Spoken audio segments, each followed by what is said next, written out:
This channel does not promote any violent, harmful, or illegal activities. All content provided by this channel is meant for an educational purpose only. যেখানে নির্বাচন সেখানেই hero Alam. হ্যাঁ দর্শক, vote পাগল এই content creator আবারও রাজনীতির মাঠে 180 ডিগ্রি ঘুরে চমক দিলেন। 2023 সালে আওয়ামী লীগ সরকারের আমলে গুলশান বনানী বারিধারা ঢাকা 17 আসনে মোহাম্মদ এ আরাফাতের বিরুদ্ধে ভোট লড়তে গিয়ে নির্মমভাবে মার খেয়েছিলেন। তখন কান্নায় ভেঙে পড়ে বলেছিলেন, আর কোনোদিন এই সরকারের অধীনে নির্বাচন করব না, কান ধরেছে। 2026 সালের ত্রয়োদশ জাতীয় সংসদ নির্বাচনে আমজনতার দল থেকে মনোনয়ন নিয়ে নির্ধারিত সময়ে মনোনয়নপত্র জমা দিতে না পারায় নির্বাচন থেকে ছিটকে পড়েন। কিন্তু 2026 সালের আগস্টে এসে আবারও নির্বাচনের মাঠে নামলেন। জামায়াতের গাজী নজরুল ইসলামের সাতক্ষীরা 4 আসনের পর এবার তিনি সরাসরি বিএনপির হেভিওয়েট নেতা মির্জা ফখরুল ইসলাম আলমগীরের ছেড়ে দেওয়া ঠাকুরগাঁও 1 আসনের উপনির্বাচনে স্বতন্ত্র প্রার্থী হওয়ার ঘোষণা দিয়েছেন। কিন্তু হিরো আলমের এই অন্তহীন নির্বাচনী নেশার পেছনের রহস্য কী? অতীতে কতগুলো নির্বাচনে অংশ নিয়েছেন? ওইসব নির্বাচনের ফলাফল কী ছিল? হিরো আলম কত ভোট পেয়েছেন? চলুন জেনে নেই তার সম্পূর্ণ নির্বাচনী ইতিহাস। দর্শক, রাজনীতির মাঠে হিরো আলম কিন্তু একেবারে নতুন নন। 2018 সাল থেকে শুরু করে তিনি এখন পর্যন্ত মোট 3টি জাতীয় সংসদ নির্বাচনে 5টি ভিন্ন ভিন্ন আসনে উপনির্বাচনে সরাসরি প্রতিদ্বন্দ্বিতা করেছেন। চলুন দেখে নেওয়া যাক তার ভোটের খতিয়ান। 2018 সালের একাদশ জাতীয় নির্বাচনে বগুড়া 4 কাহালু নন্দীগ্রাম আসনে স্বতন্ত্র প্রার্থী হিসেবে হিরো আলমের প্রথম পদার্পণ। এই নির্বাচনে তার মূল প্রতিদ্বন্দ্বী বিএনপির মোশাররফ হোসেন। ধানের প্রতীকে তিনি 1,28,585 ভোট পেয়ে জয়লাভ করেন।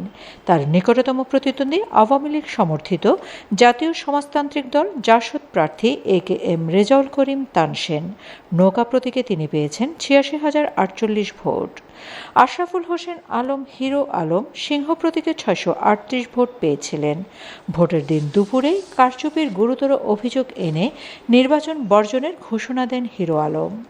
2023 সালে জাতীয় সংসদ থেকে বিএনপির মোশাররফ হোসেন পদত্যাগ করার পর বিএনপিবিহীন অনুষ্ঠিত উপনির্বাচনে হিরো আলম চমক দেখান। জাসদের AKM রেজাউল করিম তানসেনের বিরুদ্ধে সিংহ প্রতীক নিয়ে তীব্র প্রতিদ্বন্দ্বিতা গড়ে তোলেন। হিরো আলম পান 19,571 ভোট। মাত্র 834 ভোটের ব্যবধানে হেরে গিয়ে তিনি ফলাফল প্রত্যাখ্যান করেন এবং পুনরায় ভোট গণনার দাবি তোলেন।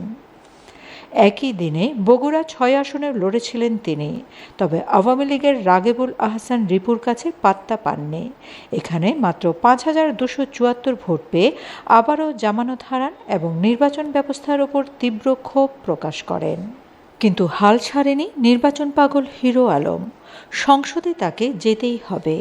একই বছর বগুড়া থেকে ফিরে আসেন সোজা রাজধানীতে। এবার ঢাকার গুলশান বনানী বারিধারা এলাকার উপনির্বাচনে হিরো আলমের প্রবেশ। মাত্র 11.51% ভোট পড়ার এই নির্বাচনে তিনি একতারা প্রতীকে পান 5,609 ভোট। বিজয়ী হন আওয়ামী লীগের মোহাম্মদ এ আরাফাত।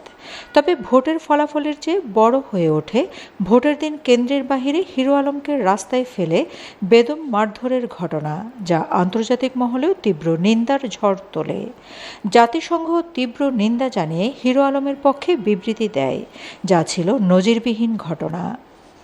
2024 সালের দ্বাদশ জাতীয় সংসদ নির্বাচনে হিরো আলম আবার ফিরে যান বগুড়া 4 আসনে।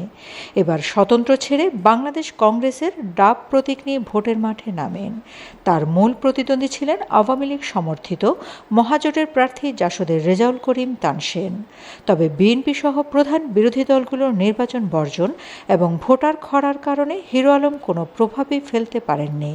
তিনি একতারা প্রতীকে পান মাত্র 2,175 ভোট। আবারও তার জামানত বাজেয়াপ্ত হয়। হিরো আলমের প্রতিটি নির্বাচনের গল্পই যেন কোনো সিনেমার স্ক্রিপ্ট। 2023 সালের বগুড়া 4 আসনের উপনির্বাচনে তিনি যখন একতারা প্রতীক নিয়ে লড়ছিলেন, তখন সারা দেশের মানুষ ভেবেছিল হিরো আলম বোধহয় এমপি হয়েই যাচ্ছেন। 112টি কেন্দ্রের মধ্যে প্রথম 63টি কেন্দ্রে তিনি অনেক এগিয়ে ছিলেন, কিন্তু শেষ মুহূর্তে মাত্র 834 ভোটে তাকে হারিয়ে দেওয়া হয়। হিরো আলম বুক চাপড়ে কেঁদেছিলেন করেছিলেন আর বলেছিলেন, ওবায়দুল কাদের সাহেবকে চ্যালেঞ্জ করছি, সুষ্ঠু ভোট দিয়ে দেখুন। এরপর আসে ঢাকা 17 আসন। সেখানে ভোটের দিন শেষ মুহূর্তে বনানী বিদ্যানিকেতন কেন্দ্রের সামনে ক্ষমতাসীন দলের কর্মীরা তাকে ধাওয়া করে রাস্তায় ফেলে পেটায়। সেই মার খাওয়ার পর তিনি রক্তাক্ত অবস্থায় বলেছিলেন, এই সরকারের অধীনে আর কোনো নির্বাচনে যাব না। কিন্তু 2025 সালের ডিসেম্বরে আমজনতার দল নামক নতুন রাজনৈতিক দলে যোগ দেন। বগুড়া 4 কাহালু নন্দীগ্রাম আসন থেকে আমজনতা পার্টির প্রার্থী হিসেবে প্রতিদ্বন্দ্বিতা করার জন্য মনোনয়নপত্র সংগ্রহ করলেও তা নির্ধারিত সময়ে জমা দিতে না পারায় তিনি নির্বাচনে অংশ নিতে পারেননি, কিন্তু মনোবল হারাননি। নির্বাচনের 6 মাসের মাথায় তিনি আবারও ভোল পাল্টালেন। কিছুদিন আগে হিরো আলম ঘোষণা দিয়েছিলেন তিনি জামায়াতে ইসলামী থেকে বহিষ্কৃত গাজী নজরুল ইসলামের সাতক্ষীরা 4 আসন থেকে স্বতন্ত্র প্রার্থী হিসাবে উপনির্বাচন করবেন। কিন্তু যখনই খবর এলো বিএনপির মহাসচিব মির্জা ফখরুল ইসলাম আলমগীর রাষ্ট্রপতি পদের জন্য মনোনীত হয়েছেন এবং তার ঠাকুরগাঁও 1 আসনটি শূন্য হতে যাচ্ছে, হিরো আলম সাথে সাথে তার সিদ্ধান্ত বদলে ফেললেন। তিনি জানান, আমি তো উত্তরাঞ্চলের ছেলে, তাই সাতক্ষীরা বাদ দিয়ে ঠাকুরগাঁও 1 আসন থেকে স্বতন্ত্র লড়ব। রাষ্ট্রপতি নির্বাচনের পর আইন অনুযায়ী ফখরুল ইসলামের আসনটি শূন্য হলেই সেখানে উপনির্বাচন হবে, আর সেখানেই নিজের ভাগ্য পরীক্ষা করতে চান এই কন্টেন্ট ক্রিয়েটর। দর্শক, বারবার মার খেয়ে, জামানত হারিয়ে এবং অপমানিত হয়েও হিরো আলমের এই যে নির্বাচনী ময়দানে টিকে থাকার জেদ, একে আপনি কিভাবে দেখছেন? এটা কি শুধুই সস্তা প্রচার পাওয়ার চেষ্টা, নাকি সাধারণ মানুষের প্রতিনিধি হওয়ার অদম্য ইচ্ছা? মির্জা ফখরুল ইসলামের এই ঐতিহ্যবাহী আসনে হিরো আলম দাঁড়ালে তার পরিণতি কী হতে পারে?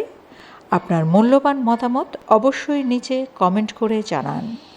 ভিডিওটি ভালো লাগলে লাইক দিন, শেয়ার করুন। এমন বিশ্লেষণধর্মী রাজনৈতিক সংবাদ পেতে আমাদের চ্যানেলটি সাবস্ক্রাইব করে বেল আইকনটি ক্লিক করুন। Shamima Chowdhury Shammi, BNA news 24।